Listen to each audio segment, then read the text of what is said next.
អាហារូបករណ៍សិក្សា 100% ត្រូវបានផ្ដល់ជូនសិស្សឆ្នើមប្រចាំឆ្នាំសិក្សា 2014-2015 ក្នុងក្របខ័ណ្ឌសាលារៀនសុវណ្ណភូមិទូទាំងប្រទេស លោកខឹមផុន នាយកប្រតិបត្តិ NTC Group បានឲ្យដឹងក្នុងពិធីបើកបវេសនកាលឆ្នាំសិក្សាថ្មី 2015-2016 នៅថ្ងៃនេះថាសិស្សឆ្នើមប្រចាំឆ្នាំដែលទទួលបានអាហារូបករណ៍មេដាយសិក្សានិងប័ណ្ណសរសើរនាពេលនេះ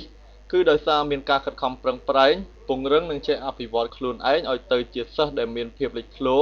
និងមានភាពជោគជ័យដែលនេះជាទង្វើដ៏គំរូមួយសម្រាប់ផ្ដល់ជូនសិស្សានុសិស្សផ្សេងៗទៀតអនុវត្តតាមលោកបានបន្ថែមទៀតថាបេសកកម្មនិងចក្ខុវិស័យរបស់សាលារៀនសុវណ្ណភូមិក៏ជាផ្នែកមួយដ៏សំខាន់សម្រាប់អភិវឌ្ឍសិស្សឲ្យទទួលបានជ័យលាភីដែលមានដូចជាការផ្ដល់ជូននៅកម្មវិធីសិក្សាដែលមានគុណភាពការផ្ដល់ជូននៅគ្រូបង្រៀនដែលមានបទពិសោធន៍ច្បាស់លាស់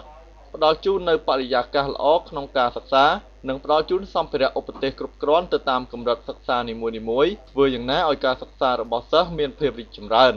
លោកអុកញ៉ាជាធីឡាយអគ្គនាយក NTC Group បានគូបញ្ជាក់ឲ្យដឹងថា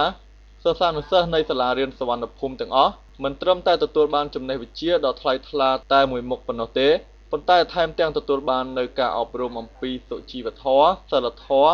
ការគោរពការឲ្យតម្លៃគ្នាទៅវិញទៅមកនិងជំនាញផ្សេងៗទៀតដូចជាបច្ចេកវិទ្យាកុំព្យូទ័រសិល្បៈកីឡាភាពជាអ្នកដឹកនាំនិងគុណធម៌នៅក្នុងសង្គមផងដែរក្នុងឱកាសនោះលោកអុកញ៉ាក៏បានអបអរសាទរដល់ជ័យលាភីសិស្សឆ្នើមប្រចាំឆ្នាំ 2014 ចំនួន 242 នាក់ដោយសិស្សលេខ 1 ទទួលបានអាហារូបករណ៍ 100% មេដាយសិក្សាប័ណ្ណសរសើរលេខ 2 ទទួលបានអាហារូបករណ៍ 70% មេដាយសិក្សាប័ណ្ណសរសើរនិងលេខ 3 ទទួលបានអាហារូបករណ៍ 50% មេដាយសិក្សានិងប័ណ្ណសរសើរផងដែរសូមបញ្ជាក់ថាក្នុងឆ្នាំសិក្សា 2014-2015 កន្លងទៅ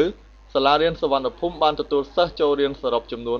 35,000 នាក់ក្នុងចំណោម 20 ទីតាំងហើយគណៈគ្រប់គ្រងសាលាសុវណ្ណភូមិបាននឹងកំពុងពង្រីកទីតាំងថ្មីៗបន្ថែមទៀតទាំងនៅក្នុងក្រុងភ្នំពេញនិងនៅតាមបណ្ដាខេត្តសំខាន់ៗមួយចំនួនទៀតឲ្យបាន 25 ទីតាំងត្រឹមឆ្នាំ 2017 ខាងមុខនេះ